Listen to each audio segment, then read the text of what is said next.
Assalamualaikum warahmatullahi wabarakatuh. Selamat pagi, salam sejahtera untuk kita semua. Perkenalkan, saya Aldi Pratama, salah satu CPNS dari Pusat Pengembangan Pengujian Obat dan Makanan Nasional Badan POM. Yang terhormat Bapak Agus Salim, SIP MPP, selaku penguji pada seminar aktualisasi pada pagi hari ini.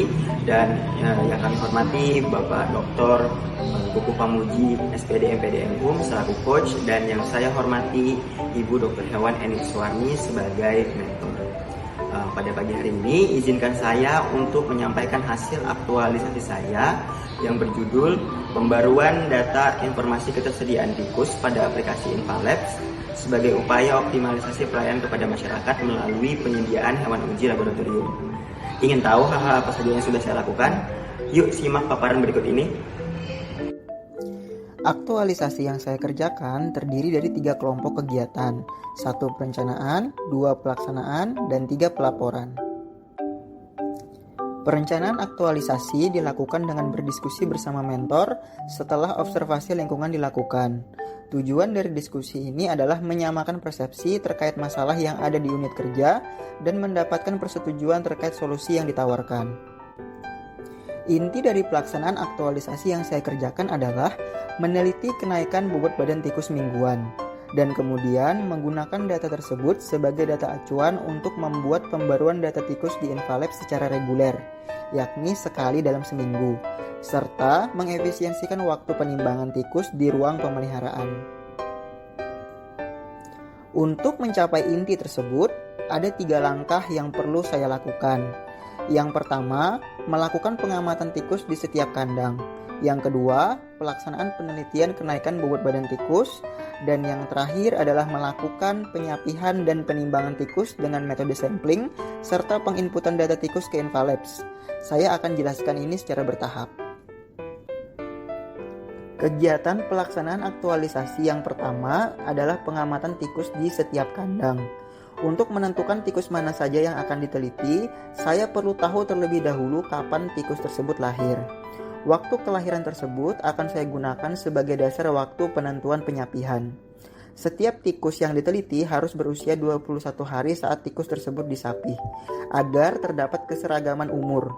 Oleh karena itu, pengamatan perlu dilakukan setiap hari, bahkan saat hari libur atau akhir pekan. Berdasarkan pengamatan pada 96 kandang yang ada, terdapat beberapa kandang yang terjadi proses kelahiran. Di antara semua hari yang terdapat proses kelahiran, dipilihlah hari dengan jumlah kelahiran anak tikus terbanyak. Di hari tersebut, terdapat 4 kandang yang ada proses kelahiran dengan jumlah anak sebanyak 50 ekor anak tikus. Setelah diputuskan anak tikus dari kandang mana saja yang akan diteliti, setiap hari selama 21 hari, anak tikus di 4 kandang tersebut akan dihitung jumlahnya. Semakin banyak anak tikus yang hidup dari H0 sampai H21, maka akan semakin bagus. Hal tersebut dikarenakan saya akan memiliki lebih banyak pilihan dalam memilih tikus yang akan diteliti. Setelah dilakukan pengamatan selama 21 hari, jumlah anak tikus yang mampu bertahan hidup di 4 kandang adalah 36 ekor. Kegiatan pelaksanaan aktualisasi yang selanjutnya adalah pelaksanaan penelitian kenaikan bobot badan tikus. Jumlah tikus yang akan diteliti tergantung dari jumlah jantan dan betina yang terdapat di populasi 36 tikus tersebut. Tikus jantan dan betina akan ditempatkan di kandang yang berbeda.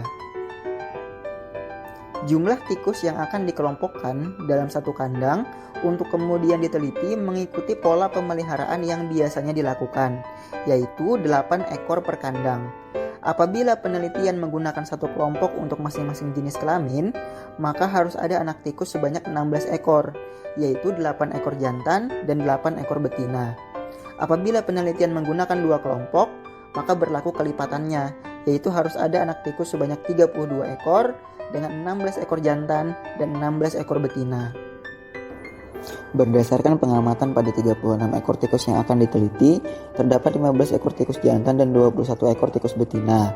Tikus jantan yang tidak sampai 16 ekor mengakibatkan jumlah kelompok tikus yang akan diteliti hanya satu kelompok saja untuk masing-masing jenis kelamin, sehingga tikus jantan dan betina yang diteliti masing-masing berjumlah 8 ekor.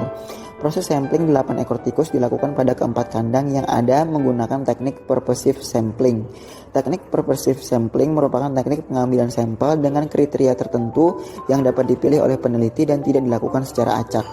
Teknik ini dilakukan dengan mengambil 2 ekor tikus dengan jenis kelamin yang sama dan disertai ukuran bobot badan yang tidak jauh berbeda berdasarkan penilaian secara visual.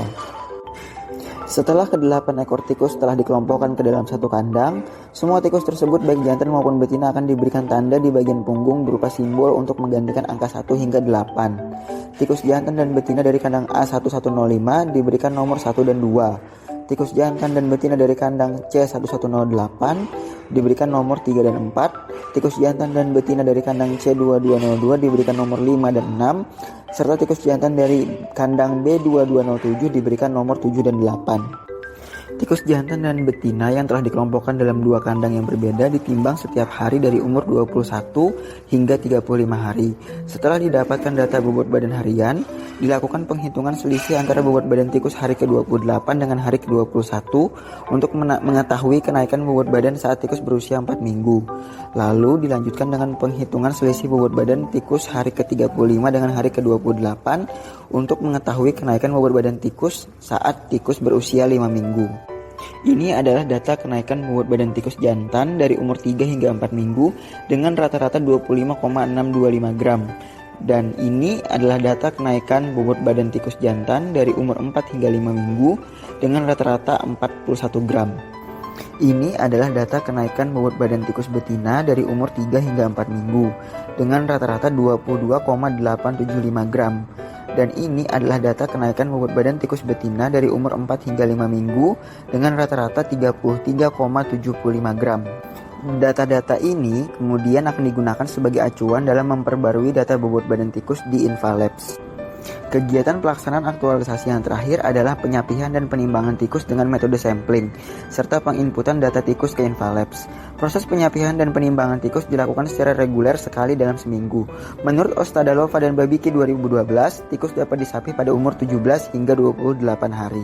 Akan tetapi, berdasarkan pengalaman penulis, di ruang pemeliharaan tikus yang masih berumur 17 hingga 19 hari sangat rentan mengalami kematian apabila disapih di umur tersebut. Biasanya penulis melakukan penyapihan tikus pada umur 20 hingga 26 hari. Proses penyapihan dimulai dengan mengecek tanggal lahir anak tikus yang ada di kartu identitas yang menempel di setiap kandang. Anak tikus yang telah memenuhi syarat dari segi umur dipisahkan dengan induknya. Anak tikus jantan dan anak tikus betina akan diletakkan pada kandang yang berbeda. Setelah semua anak tikus selesai disapih, anak tikus akan dikelompokkan sesuai dengan ukuran tubuhnya berdasarkan pengamatan secara visual. Jumlah anak tikus yang dikelompokkan dalam tiap kandang maksimal sebanyak 8 ekor. Tikus yang telah dikelompokkan pada tiap kandang akan dihitung jumlahnya. Perhitungan untuk tikus jantan dan betina dilakukan secara terpisah. Perhitungan dilakukan untuk mengetahui populasi pada masing-masing jenis kelamin. Populasi yang ada akan dimasukkan ke dalam rumus Slovin berikut. N kecil adalah jumlah sampel, N besar adalah populasi, dan E adalah margin error. Rumus Slovin dipilih karena rumus ini sederhana dan mudah digunakan. Margin error yang penulis pilih adalah 50%. Hal tersebut dikarenakan penulis sudah terlebih dahulu mengelompokkan tikus yang memiliki ukuran tubuh yang relatif seragam di kandang yang sama berdasarkan pengamatan secara visual, sehingga penulis merasa margin error tersebut sudah mampu mewakili populasi. Contoh penerapan proses penyapihan dengan metode sampling dapat dilihat pada tabel ini. Proses penyapihan dilakukan pada tanggal 27 Juli 2022 dengan jumlah jantan sebanyak 40 ekor. Tikus jantan dibagi ke 5 kandang dengan jumlah per kandang maksimal 8 ekor. Selanjutnya dilakukan sampling dengan memasukkan populasi tikus jantan ke dalam rumus Slovin dengan margin error 50%, sehingga didapatkan hasil 15,38 yang kemudian dibulatkan menjadi 15. 15 ekor tikus yang disampling diambil dari semua kandang, sehingga diambil 3 ekor dari tiap kandang. Pola yang sama juga dilakukan pada tikus betina. Setelah diketahui jumlah sampel tiap kandang, proses selanjutnya adalah dilakukan penimbangan terhadap sampel di tiap kandang tersebut. Pemilihan sampel pada proses ini dilakukan dengan teknik simple random sampling, sehingga semua tikus memiliki kemungkinan yang sama untuk dipilih menjadi sampel. Saat proses penimbangan, saya melakukan penentuan bobot badan hanya berdasarkan angka kelipatan 10, seperti 20, 30, 40, dan seterusnya. Hal ini disebabkan oleh kebiasaan konsumen yang memesan tikus dengan bobot badan berupa kelipatan 10, misalnya 100 hingga 120 gram atau 120 hingga 150 gram. Oleh karena itu, dalam proses penimbangan saya perlu melakukan pembulatan angka bobot badan tikus. Tikus yang bobot badannya menunjukkan angka satuan lebih dari 5 akan dilakukan pembulatan ke atas, dan yang tidak melewati 5 akan dilakukan pembulatan ke bawah. Contohnya, jika tikus memiliki bobot 27 gram, bobot tikus tersebut akan dibulatkan menjadi 30 gram. Adapun jika tikus memiliki bobot 24 gram, maka bobot tikus tersebut akan dibulatkan menjadi 20 gram. Berikut adalah hasil penimbangan pada sampel tikus yang disapih pada tanggal 27 Juli 2022. Setelah data bobot badan tikus didapat, langkah selanjutnya adalah penginputan data di Invalabs. Sebelum aktualisasi ini dilaksanakan, Invalabs belum memiliki kolom untuk memasukkan data jenis kelamin, bobot badan, dan jumlah hewan. Setelah berdiskusi dengan Pusat Data Informasi Obat dan Makanan atau Pusdatin, selaku pembuat aplikasi Invalabs tersebut, disepakati bahwa Invalabs akan diperbarui dengan menambahkan kolom jenis kelamin, bobot badan, dan jumlah hewan. Ini adalah tampilan Invalabs pasca aktualisasi. Terdapat penambahan kolom baru yaitu jenis kelamin, bobot badan, dan jumlah hewan. Data tikus yang ditampilkan di sini adalah tikus yang berumur 3 hingga 5 minggu. Data tikus akan terus diperbarui sekali dalam seminggu. Jenis kelamin dan jumlah menyesuaikan stok yang ada di kandang. Adapun terkait bobot badan, data yang dimasukkan di Invalabs adalah bobot badan tikus saat berusia sekitar 3 minggu. Saat di minggu berikutnya, tikus-tikus yang telah dilakukan sampling tidak perlu untuk ditimbang ulang. Data yang sudah ada di Invalabs hanya perlu ditambahkan dengan data penelitian yang sudah dilakukan. Seperti halnya penimbangan, data penelitian pun akan dilakukan pembulatan agar angka bobot badan yang muncul di Invalabs merupakan angka dengan kelipatan 10. Seperti yang dijelaskan sebelumnya, rata-rata kenaikan bobot badan tikus jantan dari minggu ketiga hingga keempat adalah 25,625 gram. Angka satuan pada kenaikan bobot badan tersebut melewati 5, sehingga kenaikan bobot badan tersebut dibulatkan menjadi 30 gram. Sementara itu, rata-rata kenaikan bobot badan tikus jantan dari minggu keempat hingga kelima adalah 41 gram. Angka satuan pada kenaikan bobot badan tersebut belum melewati 5, sehingga kenaikan bobot badan tersebut dibulatkan menjadi 40 gram. Data bobot badan tikus jantan berumur 3 minggu yang sudah dicantumkan di Invalabs akan diperbarui di minggu depannya dengan menambahkan 30 gram dari bobot badan awal. Adapun bobot badan tikus jantan berumur 4 minggu akan diperbarui di minggu depannya dengan menambahkan 40 gram dari bobot badan awal. Pola yang sama juga dilakukan pada data tikus betina dengan jumlah kenaikan bobot badan yang berbeda. Proses penginputan data akan berhenti saat usia tikus mencapai sekitar 5 minggu. Saat di minggu ke-6, tikus akan diafkir mengikuti prosedur yang telah dimiliki oleh kelompok substansi pengujian toksikologi.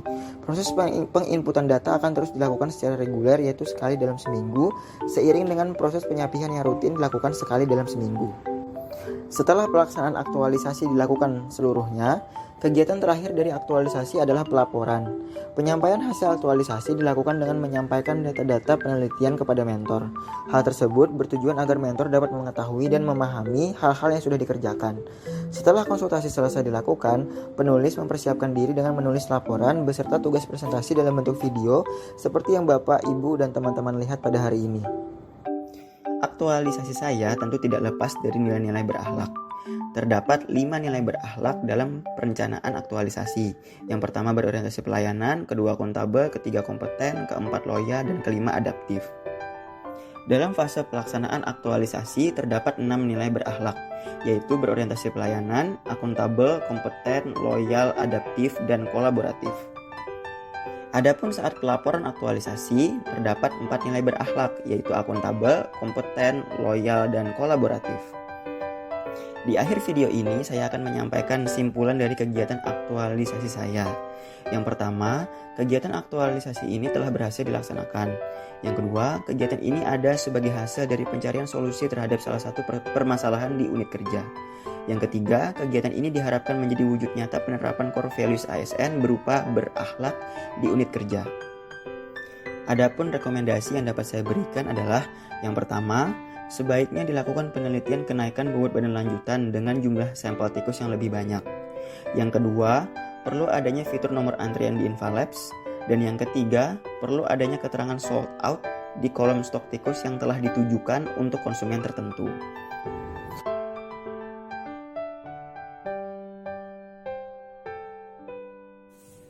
Assalamualaikum warahmatullahi wabarakatuh. Perkenalkan, saya Eni Suwarni selaku mentoring dari Saudara Dr. Hewan Aldiki Pratama. Saya sangat setuju dan mendukung program aktualisasi dari Dr. Hewan Aldiki Pratama yang berjudul Pembaruan Data Informasi Ketersediaan Hewan Uji dalam hal ini tikus di Invalabs sebagai upaya optimalisasi pelayanan kepada masyarakat melalui penyediaan pada hewan uji laboratorium. Karena dengan adanya aktualisasi tersebut, yang pertama mempermudah pekerjaan di laboratorium khususnya dalam hal ini penyediaan hewan uji, dan yang kedua mempercepat waktu pelayanan publik, serta aktualisasi ini juga mendukung Green Laboratorium. Harapan kedepannya semoga dengan adanya aktualisasi dari Saudara Aldiki Pratama ini, P3KUMN dapat melayani masyarakat secara optimal. Sekian dari saya. Wassalamualaikum warahmatullahi wabarakatuh. Sebelumnya, perkenalkan nama saya Yola Eka Rinda. Saya adalah salah satu penguji di Laboratorium Toksikologi. Pendapat saya mengenai aktualisasi Saudara Aldiki Pratama itu sangat bermanfaat, terutama untuk meningkatkan kepuasan pelanggan terhadap pelayanan kami, terutama di penyediaan hewan uji.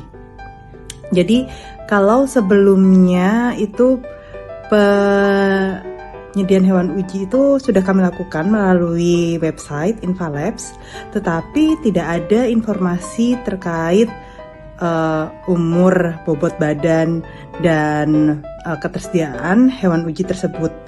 Jadi sebelumnya pelanggan itu harus menanyakan kepada admin kami terkait ketersediaan hewan, kemudian bobot yang diminta, dan umur yang diminta oleh pelanggan. Nah, dengan adanya informasi secara real time ini, pelanggan dapat langsung mengakses dan dapat langsung mengetahui apakah jumlah hewan atau umur hewan yang dibutuhkan oleh pelanggan itu tersedia pada kami atau tidak, seperti itu, sehingga pelanggan bisa mendapatkan informasi secara real time dan tidak perlu terlalu repot untuk harus bertanya dulu ke sistem admin kami, gitu. Menurut saya, aktualisasi dari Saudara Aldiki sangat bagus karena bisa membantu kita sebagai admin layanan Invalabs untuk menjawab pertanyaan-pertanyaan dari pelanggan. Ide aktualisasi ini sebenarnya terfikirkan oleh beliau sendiri, di mana kita di awal memperkenalkan sistem Invalabs, lalu menceritakan bisnis proses yang ada di Invalabs, lalu dengan cepat beliau menangkap adanya sebuah kekurangan dari sistem tersebut sehingga beliau jadikan sebuah inovasi dalam bentuk aktualisasi. Demikian video hasil aktualisasi saya. Terima kasih atas perhatiannya. Semoga bermanfaat. Salam sehat. Assalamualaikum warahmatullahi wabarakatuh.